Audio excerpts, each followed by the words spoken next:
Gawin nating healthier and with a twist ang inyong paboritong Pinoy street food. Perfect merienda ng pamilya. Magluluto po tayo ngayon ng veggie tuna balls. Favorite talaga ni Andre yung mga ganitong pagkain. Mamaya hihimay-himayin niya para walang gulay. Buti palang Yan ang magkasama challenge tayo, today, di ba? ah. Ako nakakain ng gulay, my dear. Salo na ako ni Mami Chiki. Okay.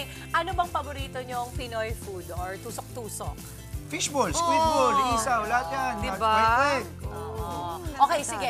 I-rundown lang natin ang ating mga ingredients, Mama. Meron tayong spring onions, carrots, meron tayong, of course, onions, sugar, meron tayong baking powder, all-purpose flour. Ayan, ayan. Okay, at syempre, salt and pepper. Pero okay, Dre, Yes. akin na muna yung ating mantika at Mantika iinitin muna. natin yan habang hahalu-haluin po natin. Okay, ito na Dito po. po, dito po. Lahat po, boss? Opo. Lagay ko po na po natin lahat. yan. Parang napansin ko, mas komportable na ngayon si Andre sa Opo. luto-luto. Parang natututo. Oo, Siyempre. natututo na ako. At kailangan niya matutunan, Mami, kasi mag-aasawa na siya. Ayun. Okay, ito po yung flour natin. Tapos ilalagay po natin ang ating Pag- carrots. High in beta-carotene. Pag tinatanong nga ako ni Pawi, may natututunan ka ba sa pagluluto ni Mami Dimples? Oo, o sige nga, subukan mo. Bukas na lang. Okay. Wait, kailangan lang medyo parang ginayat yung ating carrots. Ano? Nakikita niyo naman po. Ayan. Tapos yung ating onions, kailangan lang yung...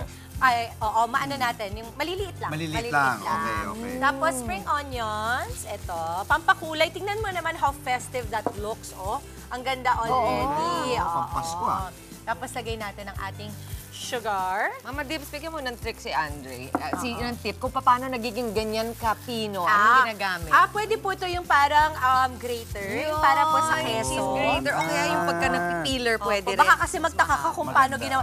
Pag ginawa mo sa kutsilyo yan, Oo, hindi bukas ka pa matatapos. kakayanin. Cheese grater pala ang katapatan. Yung pala ang sikreto doon eh. Ang ganda eh. Ganda nung texture, Pinong-pino Mami eh. Dibs. Pinong-pino.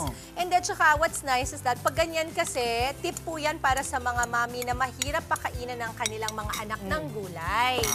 Kasi po, hindi na nila mahahalata yan. Tama, nagdi-disappear. Opo. Yung gulay. Hindi na rin malalasahan. Hindi mo malalasahan yan. Butit, naku, kaso pinakita natin sa kanya. Oo nga So, eh, kaya alam ko na eh. Pero siguro ginawa din yan sa bahay ninyo, hindi mo lang alam, Andre. Hindi Kasi ko lang maganda napansin. naman. Tama, Oo. oo. bakit nga ba hindi ka nahilig sa gulay? Hindi, mahilig daw ako nung bata ako, tapos natakot na ako. Dahil? Parang nasobrahan Nagsalita ba ako yung sa gulay bigla? Hindi, nasobrahan ako ng... ano na ako. Mas nakakatakot talaga, bigla nagsasalita yung gulay. Kinausap ako eh, no? Hindi, nasobrahan, alam ko nasobrahan ako dati daw ng... ano ba yung ampalaya? Tapos na ako. Alam mo yung nanay ko dati, ang ano niya, ang gulay na niluto niya sa amin, hindi pa nga ganyan. Ang palaya, masarap pa yun sa itlog eh.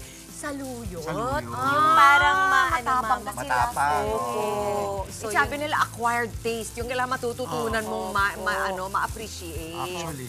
Ayan. Medyo ibe-break ko lang ng konti kasi para...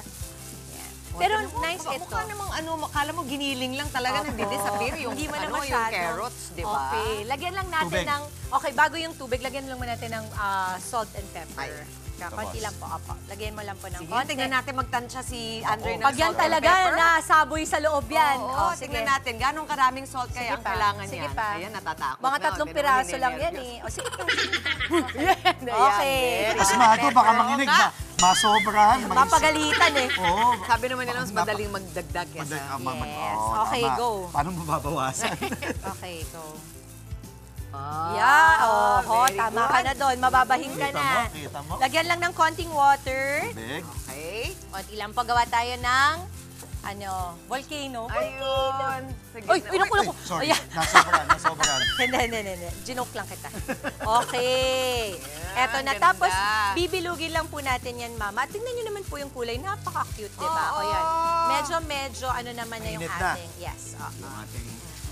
So, Mama Dim, saan yung ginamit mo na tuna? Yan ba yung parang brine or yung may halong oil? Pwede Ano ba pong may maganda? halong oil, Mama. Pero pag masyadong marami po yung oil, kailangan po natin yan drain. Opo. okay. Pero kasi yung nandun po sa oil yung ano natin, yung ating lasa. Kaya hindi na rin nilalagyan masyado ng salt and pepper. Kita mo yung mga bago mga tuna na lata ngayon, may iba-iba mga flavor na. Opo, meron na nga parang kaldereta, meron na mga ganon. And I think ang maganda dito sa atin pong niluluto ngayon, napakasimple. Halos lahat po ng mga ingredients na ito ay mabibili natin sa palengke, Mami. Yes. Yan. Cute, oh. Talagang mukha sa mga, yun na nga, mga meatball, pero Opo. tuna vegetable, di ba? Nakakaloka. Ang pinaka-rule lang po, kasi ako talaga, sa totoo, dahil sanay na ako sa kusina, tansya-tansya lang ako. Sa totoo lang kasi kadalasan naman sa baking yung medyo precise talaga. Pero kasi pag marunong ka na magluto, tansya-tansya. Ang importante po nito sa tubig, lalong-lalo na, ay medyo soft dough lang po, pero hindi matigas, hindi rin malabsa. Okay. Sa pagbibilog mo, Mama Dims, ano bang nangyayari pagka piniprito? Lumiliit ba yan? Mami, medyo liliit po, pero hindi po ganun kaliit kasi magkakaiba po yung ingredients nito. Kaya kumbaga yung pagiging compound niya, nandoon na. Kasi Okay. katulad po nung tuna, may chunks na po. Oo, hindi siya ganyan. Okay, at Grabe, syempre... scientific yung sagot ni Mama Yes, Dims. opo. May compounding na nalalaman. Kasi nga, agent of influence. Ayun, Veggie tuna ball. Ano? Wawa! Meron pa yummers.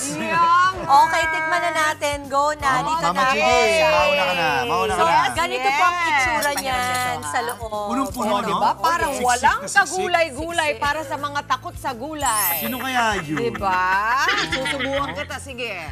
Ay, Wala kang nako. magawa. Sige po, wala akong takas Ganyan dito. talaga pag mga Nandito yung nanay. O, dadamihan natin ng ano. Sige po. Di ba? Walang nagawa. O, di ba? O, ano? Nahap. Wala kang nalasahang. Alam mo, marami namang gusto na talaga yung lasa ng carrot kasi matamis. Di ba matamis? Pati, siksik, ang gusto ko sa kanya, lasang-lasa mo yung mga nasa loob. Yung, Hindi na niya masabi. Hindi, yung sibuyas, Yes. yung Tuna. tuna. At napaka-healthy nga. Siyempre yung Malambot-lambot. sauce, Mama, ay yung Malambot-lambot. typical Filipino street food sauce natin na sweet chili. Tama. Pwede naman ito yung bottle na lang, ano? Kung wala kayong panahon na gumawa. Kung minsan merong gumagawa nung nasa reel silang mga timpla, may suka, may So kung nagtatakam po kayo Chili. sa mga street food at gusto niyo po ng yung malusog na version, healthier version, ito po, gayahin niyo po, tuna, mga carrot, yan yung ilalagay natin, sibuyas, masarap. Pamilya naman yung lasa sa'yo, parang fishball, parang gano'n. Hindi napakain natin ng gulay si Andre. Huwag natin kalimutan yan, Alam ni padalan. Mama Dims? Yes, pwede. Ayan, oo. Sana hindi gutom yung maghahatid. Minunted, papadala ka namin ha, DJ Chacha. Mga kapatid, Dimples Romana po, kumpletuhin ang inyong umaga ng mga kwentong puno ng inspirasyon. Salubungin po ang bawat araw ng may ngiti at pag-asa. Kaya't mag-subscribe na po at mag-follow na sa aming social media pages ng News 5.